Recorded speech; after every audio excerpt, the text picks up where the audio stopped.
FBI Atlanta Special Agent in Charge Paul Brown calls them the state's most dangerous criminals. America, the FBI just pulled off one of the largest fugitive roundups in Georgia history, and the results are absolutely staggering. Operation No Escape netted 177 of the state's most dangerous criminals in just 6 weeks, including 28 murderers, 68 violent assault suspects, 8 predators, and 8 PDFs who targeted kids. But here's what should terrify every law-abiding citizen. These weren't random street criminals hiding in the shadows. These were fugitives living among us, going to restaurants, attending classes and universities, and even showing up to park basketball games while warrants hung over their heads.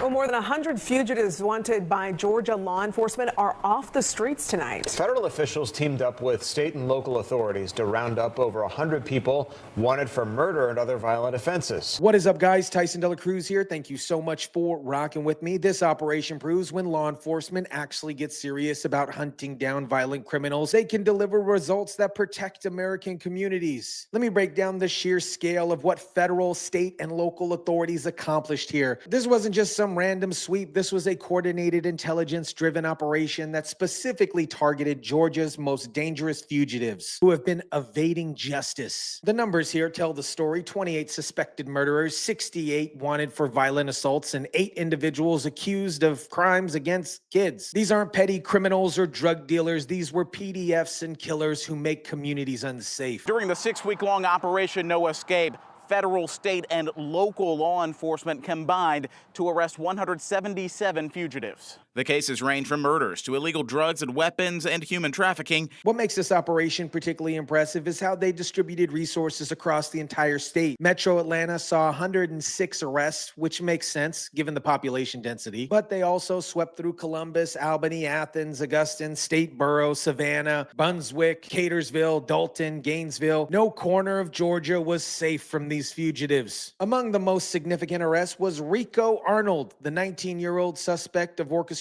one of Atlanta's most shocking mass shootings. On July 28, 2024, Arnold allegedly opened fire on Edgewood Avenue in Atlanta's Sweet Auburn district, killing 27-year-old Santos Watt and wounding 10 others in what police described as an argument that escalated between 2 groups. Among those arrested, Rico Arnold, wanted for his alleged involvement in the mass shooting on Edgewood Avenue in Atlanta in July. Think about this. 11 people shot in a single incident, 1 dead, and 1 suspect has been running free for months until Operation No Escape tracked his butt down. This is exactly the kind of violent criminals who makes neighborhoods unsafe while law-abiding citizens live in fear. Also captured Vantino Capri-Poon, who has been on the run for nearly 4 years after a deadly shooting at Sandy Springs Bar in 2021. 4 years. 4 freaking years, America. This killer has been living freely while his victim's family waited for justice. And Votino Capri-Poon, who'd been on the run for nearly 4 years. But here's what should really concern every American. Where these fugitives were living their lives while evading justice, FBI officials revealed that one murder suspect was literally sitting in a college classroom when they got arrested. Another was enjoying a baseball game at a park. A third was casually eating at a local restaurant. Now, we asked FBI officials about some arrests that may have stood out for them, and they mentioned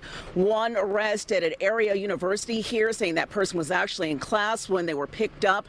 Another individual was arrested, they say, at Truist Park, and someone else was arrested, they say, at a local restaurant here in the metro area. This tells you everything you need to know about how these violent criminals operate. They don't hide in caves or abandoned buildings. They blend in with normal societies, sitting next to your kids in college, cheering at the same baseball games you're attending, and eating at the same restaurants that you're taking your family to. Even more disturbing, 11 fugitives were captured while traveling through Hartsfield-Jackson Atlanta International Airport. These weren't people trying to flee the country. They were moving freely through one of America's most busiest airports like regular travelers. Thomas Brown from the U.S. Marshal Service revealed another terrifying aspect of this operation. Multiple arrests involved criminals who were converting handguns and rifles into high-powered weapons. We're talking about illegal modifications that turned regular firearms into essentially automatic automatic weapons. Thomas Brown with the U.S. Marshal Service says several arrests came as a result of criminals converting handguns and rifles into high-powered weapons. This isn't just about individual crimes anymore. This is about organized criminal networks that are militarizing themselves with weapons that can cause mass casualties. When criminals start converting weapons to increase their firepower, they're prepared for war against law enforcement and innocent civilians. The ripple effect of stopping these weapon conversion operations will be felt across American communities. Every modified weapon taken off the streets potentially prevents a mass casualty event. What makes Operation No Escape so successful was the intelligence-driven approach. FBI Special Agent in charge, Paul Brown, emphasized this wasn't some random law enforcement activity. This was targeted. This was a strategic action based on the partnership and intelligence gathering. Here in Georgia, we aren't standing idly by.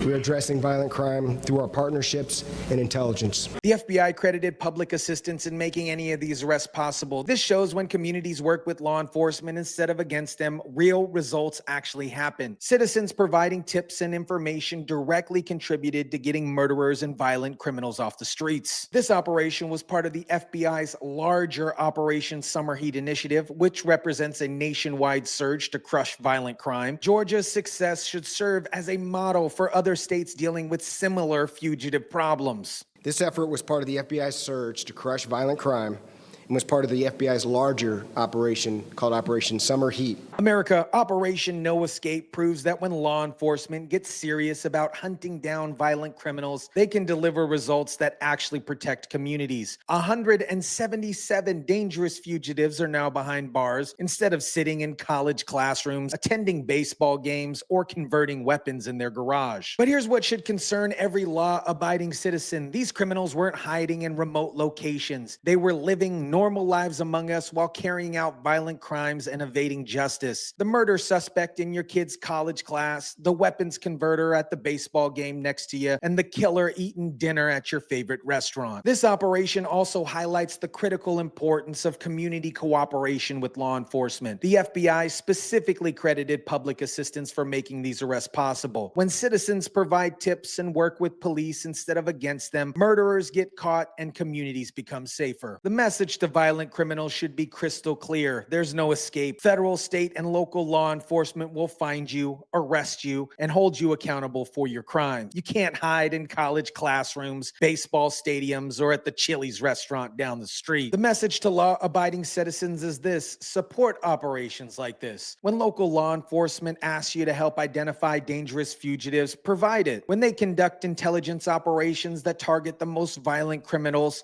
celebrate the results. 177 murderers, violent criminals, and child PDFs are off the streets because law enforcement did their job. Now it's time for the justice system to do theirs and ensure that these criminals face the full consequences of their actions. Let me know what you guys think about this. Drop it down in the comment section down below. Smash the like button if you kindly would. Share, subscribe, and as always, guys, I'll catch you on the next one.